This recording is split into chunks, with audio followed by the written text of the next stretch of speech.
এই যে এখন সকাল হয়েছে, এখনো সূর্য ওঠেনি, সকাল হয়েছে। এই রিসোর্টে হচ্ছে কি যে আমরা ছিলাম জঙ্গলের মধ্যে। এটা নিমরি টাইগার রিজার্ভ ফরেস্ট।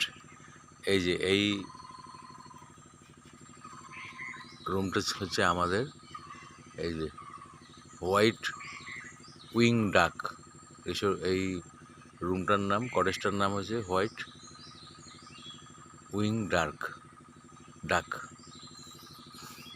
এই যে চারিদিকে, এদিকে আসো, এদিকে কোথায় যাও, আসো।